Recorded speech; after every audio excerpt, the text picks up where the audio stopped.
horizontal. The thing that you're going to have to practice is learning to curve your fingers to mimic the shape of the head. Okay? And you're going to have a traveling guide this time. Okay?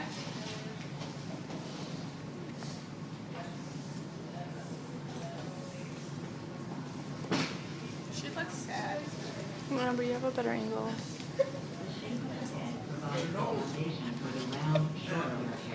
She's sitting next to Following you. the shape of the head creates this weightless effect, while layers enhance the hair's texture.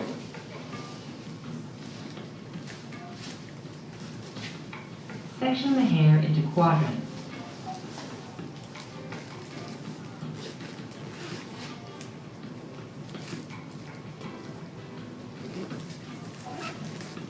Next, create a diamond-shaped section which will be positioned directly over the crown.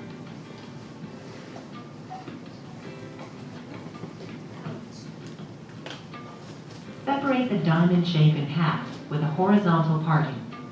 A 1/4 inch subsection will be combed straight up 90 degrees and cut to the desired length. The length chosen is based on texture and density of the hair.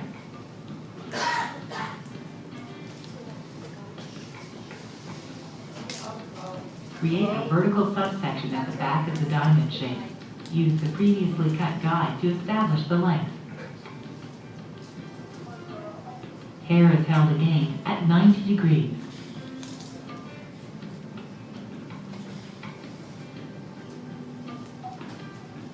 Follow the guide to cut the second half of the subsection.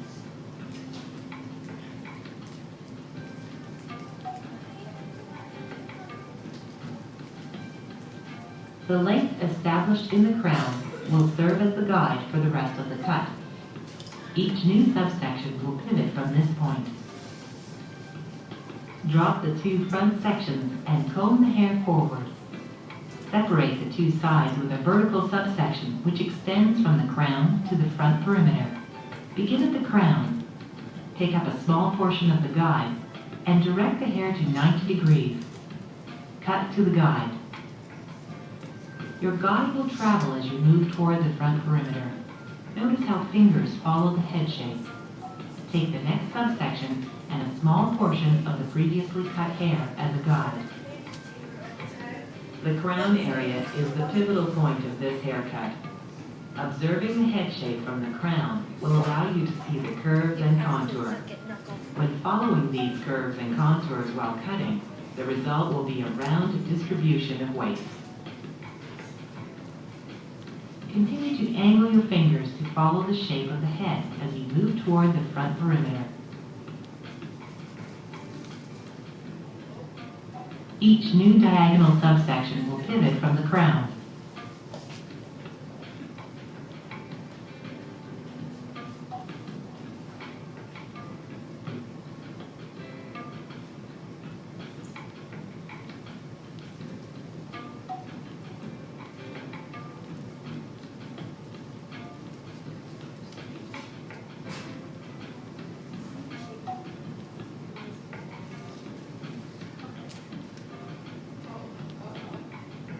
When following the head shape, you will not build weight, but remove it. This will release texture, creating freedom of movement in the completed shape. Take subsections small enough so you can always see your guide. This will also keep you from adding weight where it is not desired, and ensure a more accurate haircut. Fingers are curved to follow the head shape.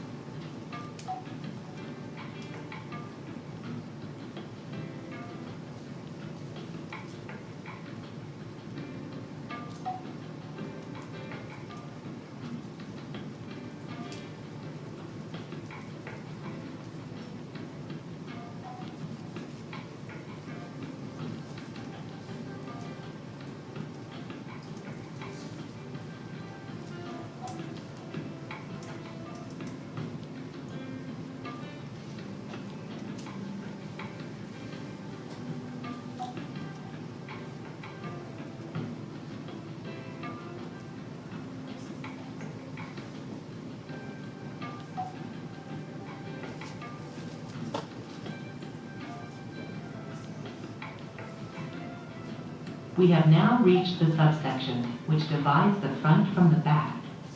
This will complete the right side.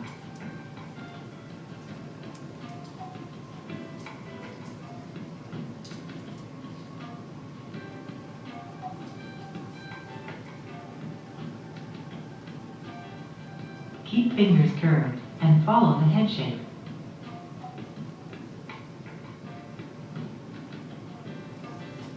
The comb shows how sections pivot from the ground.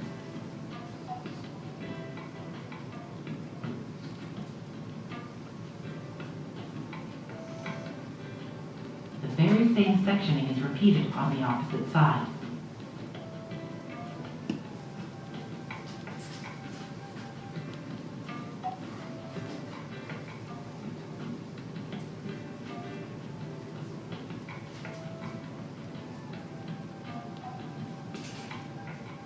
Each new diagonal subsection will pivot from the crown.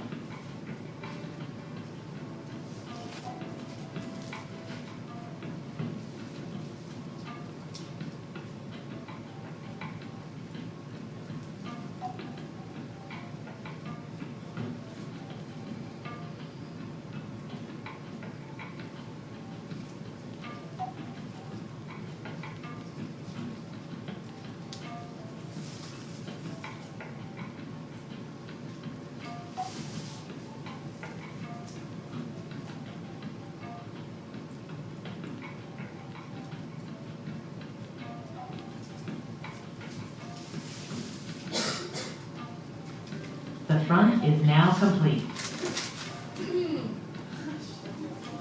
That's fine. Wow. And The there. hair from the diamond-shaped section in the crown will also be your guide for the back section.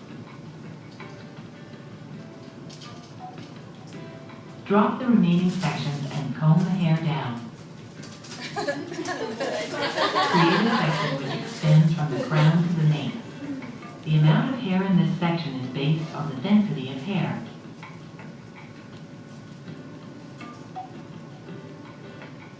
Begin at the crown.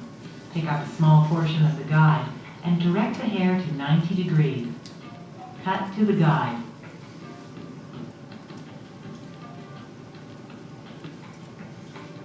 Your guide will travel as you move down the section to the back perimeter. Notice how fingers follow the shape of the head.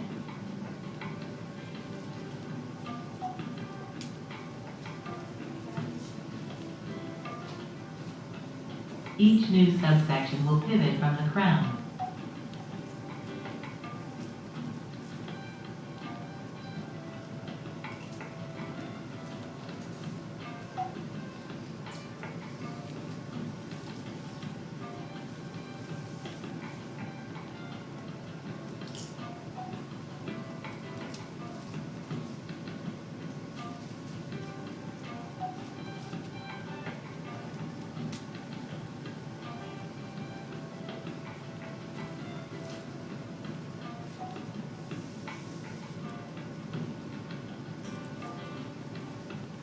Take small subsections so you can see the guide. Do not shift the hair or fingers, as that may produce unwanted weight. This short layered technique removes weight, allowing the natural texture of the hair to be released.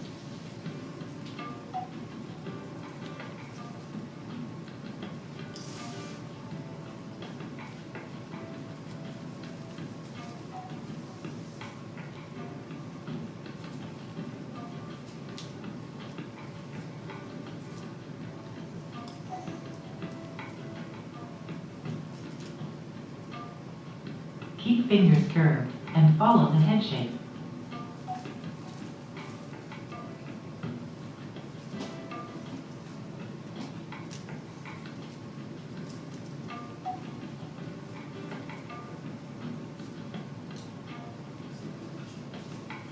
When you reach the area behind the ear, you will find the length is equal to the established length in the front.